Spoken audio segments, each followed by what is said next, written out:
Korea open का semifinal आ चुका है और भाई मैंने बिल्कुल नहीं सोचा था कि इतने खतरनाक मैचेस होने वाले हैं। मैंने नहीं सोचा था भाई। पहले ही शुरुआत करते हैं मैन सिंगल्स की चारों मैचेस क्रेजी गुड होने वाली है। पहली शुरुआत करते हैं चोटिन-चैन, हम सबके फेवरेट चोटिन-चैन। इनकी मैच होने वाली है लोकिन यू के साथ एंड 10:10 के आसपास सुबह ही आपको देखने मिल जाएगी। मैं ये चीज़ सोच रहा हूँ यार, ये पर्सन क्या करता है था, तो इतना खतरनाक फिटनेस है भाई। वर्ल्ड चैंपियनशिप्स ले लो, कितने टूर्नामेंट्स का, ये हर एक टूर्नामेंट में ऐसा नहीं है कि फर्स्ट सेकंड राउंड में बीट हो रहा है बंदा।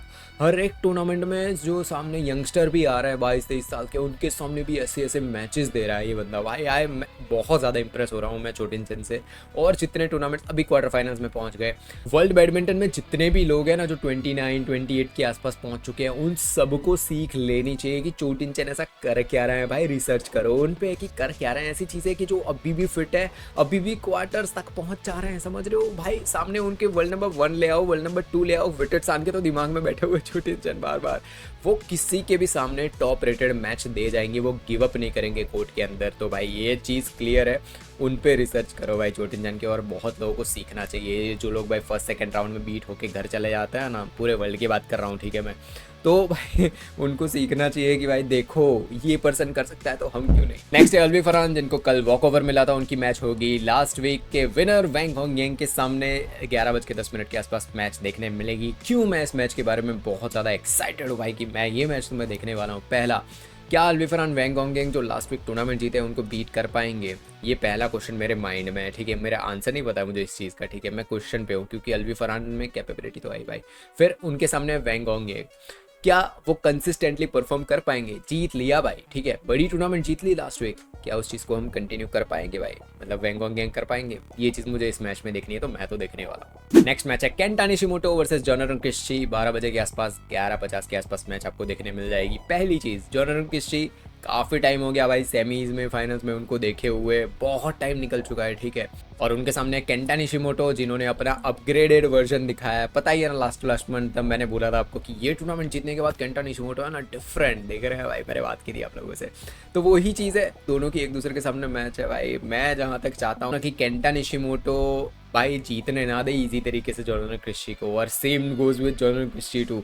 मैं नहीं चाहता कि जोनाथन क्रिस्ची केंटा निशिमोटो को इजी तरीके से जीतने दे। एक क्या प्यारी मैच हो जाए तो मजा आ जाए। तो नेक्स्ट बात करते हैं वुमेन सिंगल्स की, जिसके अंदर आन सेंग के सामने होने वाली है मियाजाकी। आपको 11 बजे के आसपास मैच देखने मिलेगी। क्यों मैं एक्साइटेड हूँ इस मैच के रिलेटेड वो बता देता हूँ। पहली चीज़ भाई, जैसे अकाने यामागुची के दिमाग में आन सेंग बैठी हुई, वैसे ही मियाजाकी के दिमाग में बैठी हुई। मियाजाकी की पूरे दुनिया के प्लेयर के सामने मैच देख लो और आन सेंग के सामने मैच देख लो, उनके फुटवर्क, उनका गेम प्ले, सब में डिफरेंस आपको देखने मिल जाएगा।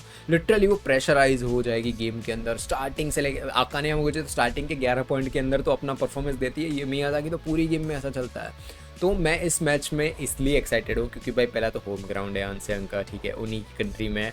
वहाँ पे क्या मियाजाकी उनका परफॉर्मेंस दे पाएगी, ये क्वेश्चन है मेरे माइंड में। अगर वो दे गई ना भाई तो मैं मान जाऊंगा, क्योंकि भाई मियाजाकी अभी 18-19 की है।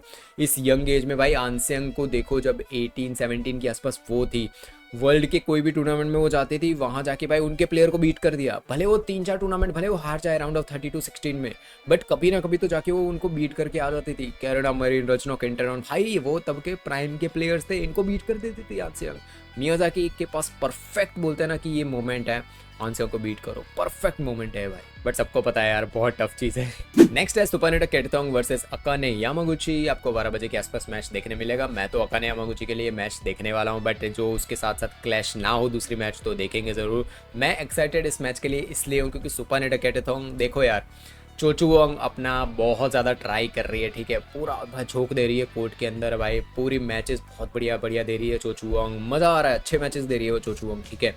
बट एक थाईलैंड की पैर जो भाई माँ जानी जाती थी वो थी रचनक इंटरनॉन। बहुत ज़्यादा भाई उनके रिलेटेड डिस्कशंस होते थे, कोई और प्लेयर रचनक इंटरनॉन के आसपास तक नहीं आ पा रहा है ठीक है, वो इश्यू है। और सुपानेटा केटोंग करे तो बढ़िया है भाई, वो हमारे भाई वर्ल्ड चैंपियन को बीट कर दे, उससे बेटर क्या ही होगा। नेक्स्ट बात करते हैं किम गायोन वर्सेस वरदानी, और 12 बजे के आसपास ये मैच आपको देखने मिलेगी। पहली एंड सिंपल चीज़, ये दूसरा वर्जन है जो किम गायोन का बहुत ज़्यादा स्टेबल है, भाई आपको कोर्ट में रनिंग करती हुई नहीं दिखेगी किम का। आई डोंट नो फुटवर्क के साथ उन्होंने क्या किया, आई डोंट नो क्या क्या चेंजेस उन्होंने अपनी गेम के अंदर लाए हैं, बट वो बहुत ही इंप्रूवमेंट वाले चेंजेस लाए हैं किम गेन ने। वही बात करें वरदानी की, one of the most stable footwork women singles में मुझे उनका दिखता है। मैंने ये चीज़ के बारे में पीवी सिंधु वाली मैच में डिस्कशन बार बार किया ही था इस चीज़ का। तो देखते हैं कौन जीतता है, बहुत ज़्यादा चांस है इसके आसपास कोई दूसरी मैच चल रही होगी। नेक्स्ट है चोचू वोंग जिनके सामने होने वाली है सिंगापुर के यो जिया मिन। 1:30 PM को ये मैच होगी। पहली एंड सिंपल चीज़, दोनों प्लेयर के लिए टूर्नामेंट इंपॉर्टेंट है। क्यों? उसका सबसे बड़ा रीज़न है दोनों के दोनों प्लेयर बहुत हार्ड ट्राई कर रहे हैं पिछले 3-4 महीने से। चोचू वोंग ने तो गेम अपनी इंप्रूव भी की थी, मैंने डिस्कशन किया था कि लास्ट ईयर के 2-3 महीने लिख लो और स्टार्टिंग के 2025 के 3-4 महीने देख लो। इंप्रूवमेंट के नाम पे बहुत ज़्यादा इंप्रूवमेंट किया है भाई चोचू वोंग ने, ठीक है, इस टाइम के अंदर। बट उसके बाद क्या, स्टार्टिंग के 3-4 महीने ले लो 2025 के, उसके बाद वापस डाउन होना शुरू हो गया चोचू वोंग का। 1-2 मैचेस दे देती है, बट वहीं पे सेम गोज विथ यो जियामिन भी, वो भी परफॉर्मेंस उसी लेवल का दे रही है जैसे चोचू वोंग का है। तो भाई ये मैच देखने इसलिए इंपॉर्टेंट है कि कौन दूसरे प्लेयर को ओवर पावर करेगा, ये इस मैच में देखना बहुत ज़्यादा इंपॉर्टेंट है। नेक्स्ट मैं मेंस डबल्स के बारे में डिस्कशन जरूर करना चाहता हूँ, बट 4 मैच जो भी चल रही है उसके अंदर है ना, एक चीज़ मुझे नोटिस हो रही है कि बहुत प्रेडिक्टेबल प्लेयर्स हैं, बहुत प्रेडिक्टेबल मैचेस हैं, तो डिस्कशन करने का भी कोई मीनिंग नहीं बनता है। मोस्ट प्रोबेबल है कि भाई प्रेडिक्टेबल मैचेस हैं सारी की सारी, ऐसा नहीं है कि 2 प्लेयर ऐसे खतरनाक खेल रहे हैं ना कि भाई प्रेडिक्ट ही ना कर पाओ। तो इसलिए मैं मेंस डबल्स को आज स्किप ही कर देता हूँ। नेक्स्ट बात करते हैं वुमेन्स डबल्स की, जिसमें डिस्कशन बनता है। पहली चीज़ 8:40 के आसपास जो मैच देखने मिलेगी उसके बारे में मैं बहुत ही ज़्यादा एक्साइटेड हूँ। पहला प्लेयर का नाम बता देता हूँ, ठीक है, हिरोकामी होबारा जिनके सामने वाले है किंग कॉन्ग। लास्ट वीक क्या परफॉर्मेंस दिया है पूरी दुनिया को पता है, बट जो हिरोकामी एंड होबारा भाई न्यू 10 को बीट किया था, ठीक है, बट लास्ट वीक भी उन्होंने 1-2 अच्छी मैचेस दी।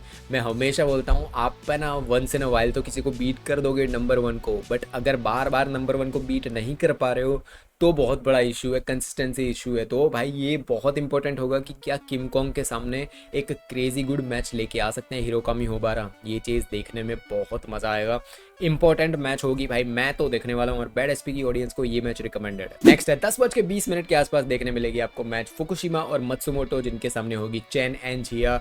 मैं क्यों एक्साइटेड हूँ ये बता देता हूँ पहले। चेन जिया का नाम है तो आपको पता ही होगा कि भाई मैं एक्साइटेड रहूँगा, बट यहाँ पे रीज़न कुछ और है। भाई कल पूरी मैच चल रही थी ना, चैन और जिया दोनों है, चैन किंग और जिया फिर ना फैन है वो, भाई एक दूसरे से प्रॉपर हाथ नहीं मिला रहे हैं। मतलब भाई आप जब है ना बहुत सालों से एक दूसरे के साथ खेल रहे हो ना, बहुत साल हो गए भाई, अब एक दूसरे के साथ इतने मैचेस आपने खेल लिए हैं कि एक दूसरे को आप बहुत ज़्यादा जानते हो, तो ये हाथ मिलाना भाई, ताली देना और वो सब कुछ बहुत बोलते हैं ना कि मैटर नहीं करता है, आप एक दूसरे को जानते हो।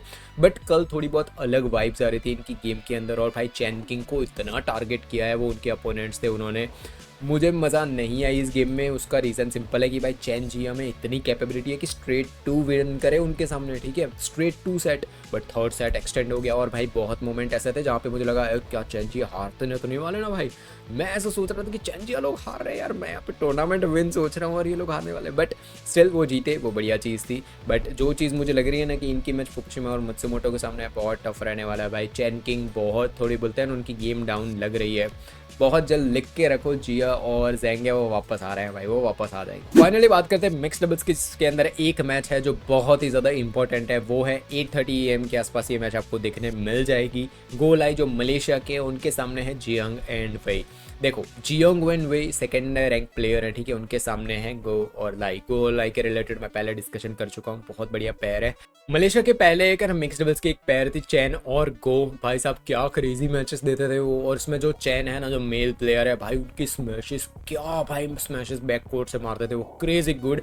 एक मैच मैं रिकमेंड करूंगा आपको, अभी यहाँ तक पहुंच गए हो तो, सात्विक और अश्विनी थे शायद जहाँ तक मुझे पता है, उनकी मैच थी चैन एंड गो के सामने, मैं करेक्ट ही हूँ जहाँ तक मुझे पता है। भाई क्या क्रेजी गुड मैच हुई थी, वो जाके देखना रिकमेंडेड है। तो वो एक पैर थी और भाई गो लाई बहुत ट्राई कर रहे हैं, बट वो बोलते हैं ना कि इनके लेवल के आसपास नहीं आ पा रहे हैं, तो यहाँ पे जियोंग एंड वेई 2nd रैंक प्लेयर को बीट कर देते हैं, बहुत बड़ा अपसेट हो सकता है। और उससे भी बड़ी चीज़, मलेशिया है ना बहुत, जैसे मेंस डबल्स में बहुत ज़्यादा ग्रो कर रहा है, वुमेन्स डबल्स का तो पता ही है भाई, बहुत अच्छे अच्छे पेयर्स आ रहे हैं। मेन सिंगल्स की बात की जाए तो उसके अंदर भी अब इंप्रूवमेंट दिख रही है, लियोंग जोन हाओ है, जस्टिन हो है, भाई इंप्रूवमेंट दिख रही है, धीरे धीरे आ रहे हैं। कोई ली चोंगवे सिर्फ ली सी जाए, इन पे भाई बहुत ज़्यादा रिलाई नहीं कर रहे हैं और भी आ रहे हैं, ठीक है, पेयर। 2 कैटेगरीज है जहाँ पे बहुत ज़्यादा लैग करता है, जो है वुमेन सिंगल और मिक्स डबल्स, बट गोलाई हैज़ द कैपेबिलिटी, कर सकते हैं वो इस चीज़ को। तो लेट्स जस्ट होप बढ़िया मैच हो यहाँ पे। मैं तो ये मैच प्रॉपर मिक्स्ड डबल्स की देखने वाला हूँ। कौन सी मैच के लिए आप एक्साइटेड हो, सारी चीजें कमेंट बॉक्स में लिखो। मिलेंगे नेक्स्ट वीडियो में, तब तक बाय बाय, जय हिंद एंड वंदे मातरम। भाई 3 सेट होने वाले, 15 के एक ऐसा रूल आने वाला है जिसके बारे में डिस्कशन मैं पहले ही कर चुका हूँ। क्या ये रूल सही है, क्या ये गलत है, इसके बारे में प्रॉपर मैं डिस्कशन कर रखा है। इस वीडियो में आपको देखने मिलेगा, अब जाके देखो, आपको आइडिया आएगा कि भाई 15 के रूल क्यों इंपॉर्टेंट है और क्यों इंपॉर्टेंट नहीं है। सारी चीजें इस वीडियो में देखने मिलेगी।